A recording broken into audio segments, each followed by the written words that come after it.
I'm 1 day post-op from my surgery that I had yesterday, and things are going very well. I've already had my first follow-up appointment, and I kind of want to go over some of the stuff I've been dealing with since the surgery's been over.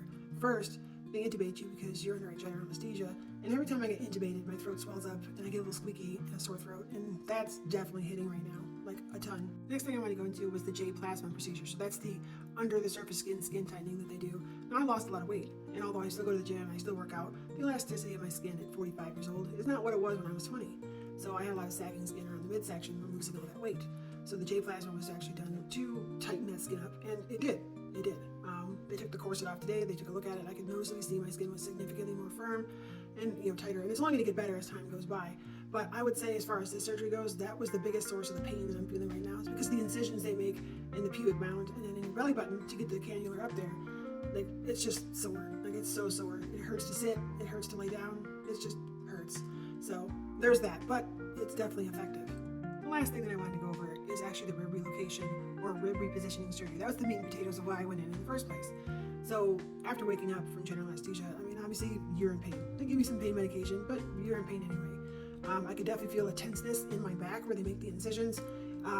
It does cause a little bit of discomfort, but not really a lot of pain. What I do notice is I can feel the bones popping when I move or I shift and do stuff like that. So it's difficult. I have to wear this corset to help, shape my body and make sure the ribs stay positioned where they're supposed to be and they don't go back to their default.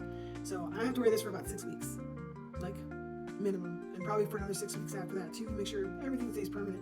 What really sucks though is I can't go to the gym and I can't work out for the first 6 weeks either, which is a bit of a bummer because I do enjoy going to the gym. But I did want to show you this. So I was able to pull up a picture, like a full body picture of what my waist looked like before. So you want to take a look at it, look at this. So you saw the before, now here's the after. You can see there's a significant decrease in my waist diameter. I have a much more tapered upper body, and it actually looks like I have pretty decent sized hips at this point.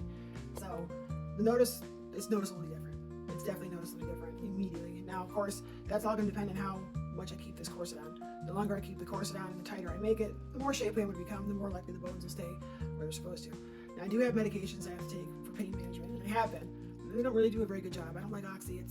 It's awful, but I take it because the pain can be pretty unbearable, especially when it's time to go to bed. So if this kind of surgery is something you're looking to do, you need to understand that laying down is going to be hard, that you're going to feel your bones pop and move pretty much all day long. It's a very unnerving feeling when it happens. Like, it just happened right now. It's creepy because you can feel your ribs shifting around. But if it's something you're interested in, definitely leave me a comment. Check it out. If you want to read more about the procedures, go to my Substack, which is linked in my bio.